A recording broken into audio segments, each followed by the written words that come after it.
everybody. I'm here again with Mark Tiedemann, and today we're going to talk about how to fake a ghost photo, or basically, I guess, any photo, but ghost photos is what we'll be talking about specifically. So, Mark, you are a photographer, and you've had some experience with these things. So, can you tell us about some main ways you might fake a ghost photo? Oh, well, the simplest is if you're still using film, and that's the best way to do it. Little background, this began with a guy named William Mumler back in the 1850s.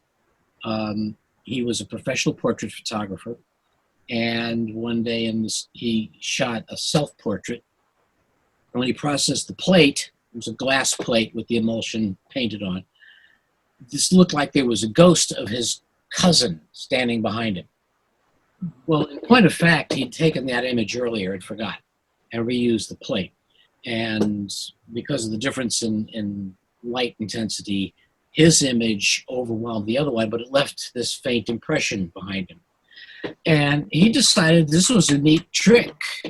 Can't verify it for sure that he immediately decided to go ahead and do fraudulent work, but he got to be very, very popular at doing this. He'd take pictures of people, and there would be an image behind it. It was very easy to do by essentially photographing somebody else or a picture of somebody else, and then taking the main portrait, and then voila! Oh, there's your cousin. Mm-hmm. He did most famously. He took a picture of Mary Todd Lincoln, and there's the shape of Abe standing behind her. There were a number of others, and he finally got tried for fraud in New York in 1869, and one of the witnesses against him was P.T. Barnum, who immediately figured out what he was doing. Should have known Flim Flam when he sees it, right? He was acquitted in that trial, but it ruined his business, and he died in poverty. But that didn't stop others from filling in. Right. It helps to understand the technology you're looking at. I know that with the tintypes, the photo comes out upside down and backward, but of course the upside down you can fix, the backward you don't, because it was like cheap and dirty photography. But because people didn't realize that, you have this legend that like Billy the Kid was left-handed, and there was even a movie called The Left-Handed Gun. But actually, he's not left-handed. He's a right-handed person, but the image is reversed. But people didn't understand that, and so you can get away with a lot if people don't know what they're looking at. Yeah, daguerreotypes were harder because the exposures were so long, and what you got in the frame was, there was no intermediate process. That you didn't make a negative. The daguerreotype was it, and it was a copper plate. There had been glass plate photography for at least 20 years by that time in varied degrees. I think the first ones were William Fox in the 1830s. Moving on to the 20th century, though, with the rise in spiritualism and stuff like that, and people who just bought into it, like Arthur Conan Doyle, a lot of these photographers made a very good living doing this stuff. Some of it was probably honestly embarked upon initially. There's all kinds of artifacts that can happen. If you're not looking at people, you're just looking at spatial effects. The early days of photography offered all kinds of possibilities.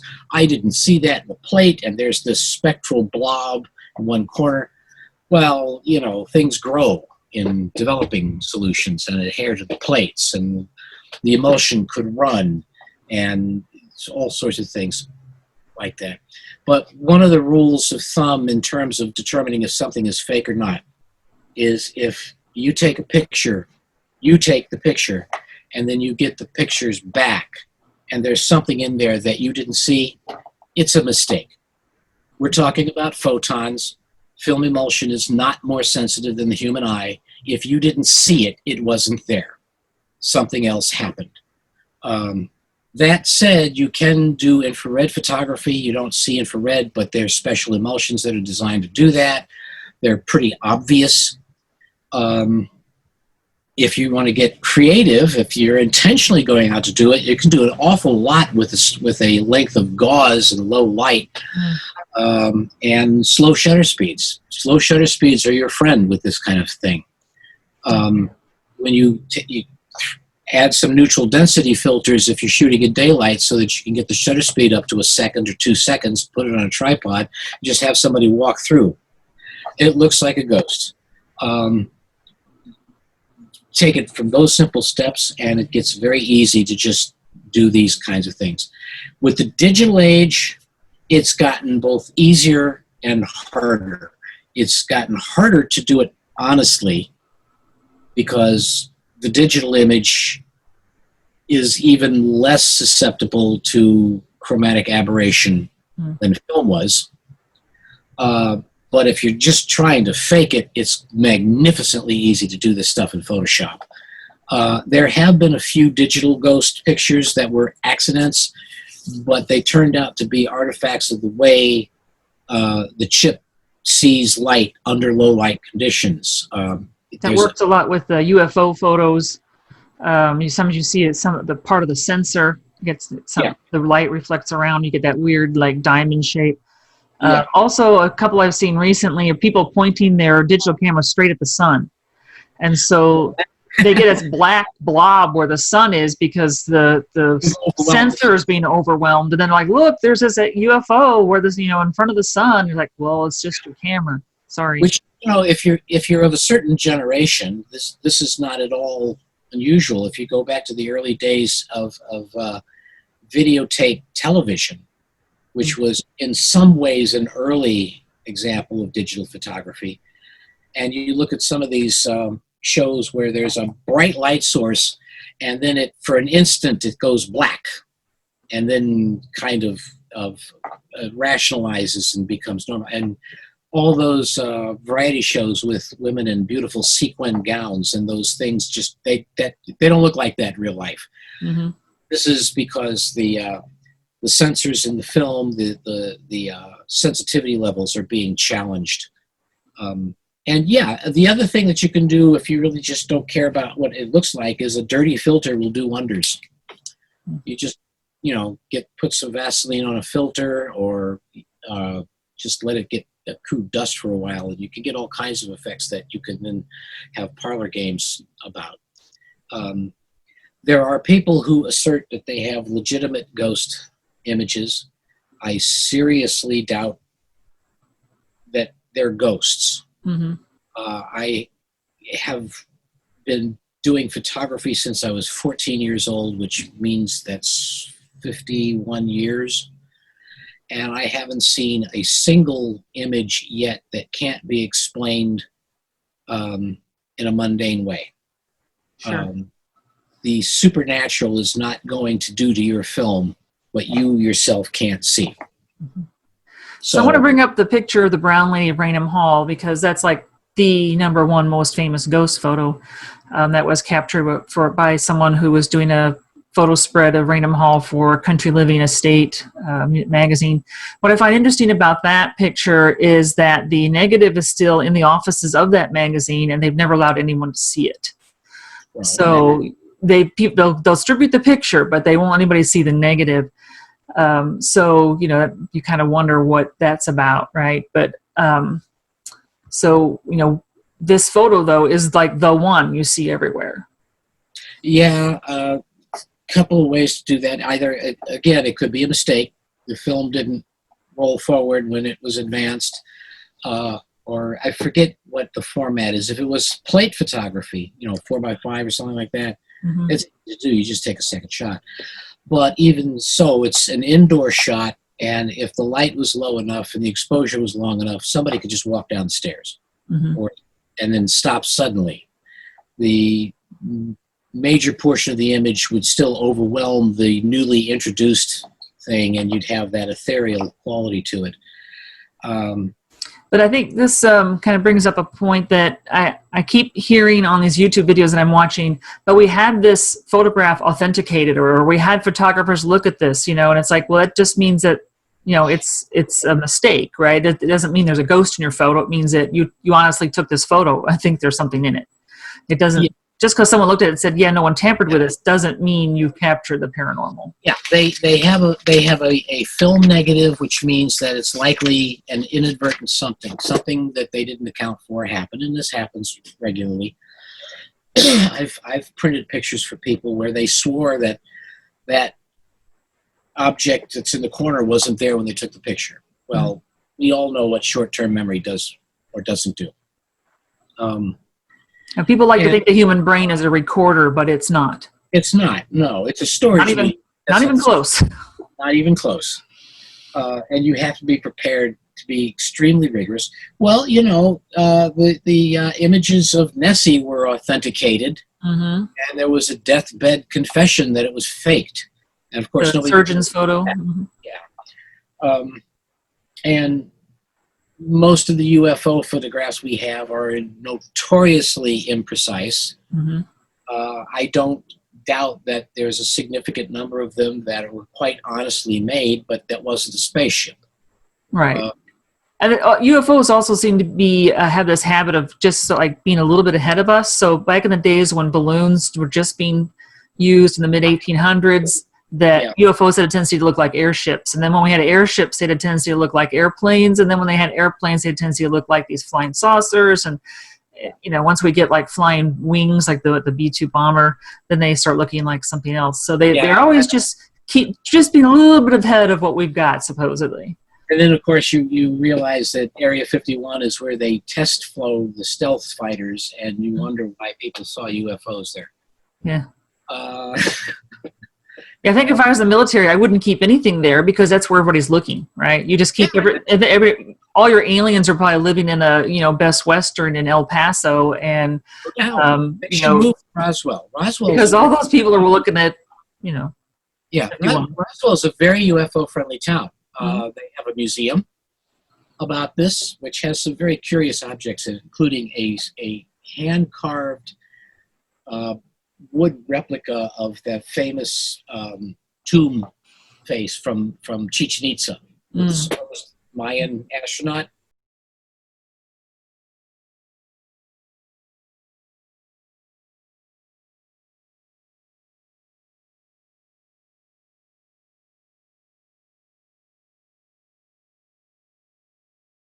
Okay. Somebody actually hand carved that thing, and it's there in the Roswell UFO museum. But Roswell has embraced its foreign visitors. You got to get tourists to your town somehow. The street lamps, which are the classic globes, all have alien eyes attached to them. All right. So, but back to digital photography. One thing that I really like watching YouTube videos, trying to find just cool ones that, you know, I assume they're all faked, but I like to find ones that just, you know, you're kind of like, ooh, that's really cool what they did. But a lot of them are just like JPEG compressions or whatever. And you're like, that doesn't convince me at all. And that's not even cool. It's not even like worth my time. Why did I watch this video? Because again, people need to understand that when you take a really low res picture, you're going to get all kinds of things in it.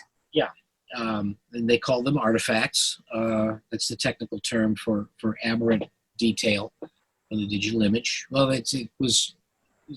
we used it a lot less rigidly back with film, but it was the same thing. Not all emulsions are perfect. Things crop up.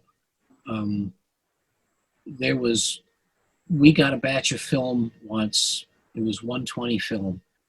And somebody somewhere, I will not mention the manufacturer, it was not Kodak, but somebody somewhere thought it was funny and had actually pre-exposed about, I don't know, maybe we had a box of 4 rolls of 120 film that already had images on it. People were bringing these things in, and they were marvelously film exposed, and they were all funny faces. Somebody had taken a bunch of shots of somebody going, and they popped up in people's normal pictures. And we found out later from the manufacturer that the employee that had actually done this had been fired.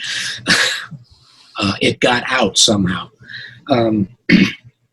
There's all kinds of perfectly fascinating and I think, you know, amazingly interesting explanations for this stuff that don't require the supernatural. But like I said, it's a digital age. You get your Photoshop out, and you can do all kinds of amazing things, and there's no excuse for a fuzzy image anymore. Right. It's just phenomenal. But I also think that in the early days when this idea got established, the 19th century, and photography was new, I think a lot of people, they just didn't understand the medium, because there were limitations and other possibilities extant in the medium that were surprises, and things happened and came out a certain way, and people said, oh, it must be. And it turned out later that to be a perfectly ordinary explanation, but for a while, it's like, wow, cool, look at this.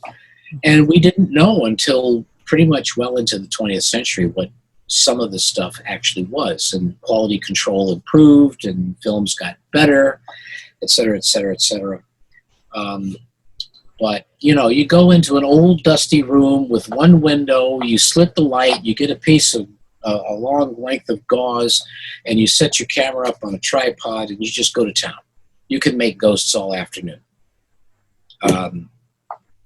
If you corrupt the filter a little bit, dirty it up, you can make them old ghosts, and there'll be other scintilla that'll surround it.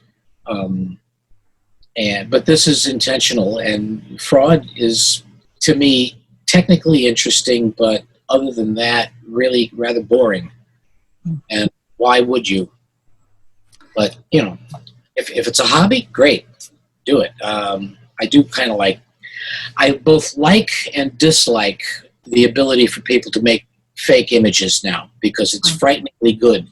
You can put people in places that they've never been, and who's to gainsay it? Now, some people can determine if the image has been manipulated. There are always telltale signatures, but you've really got to be an expert.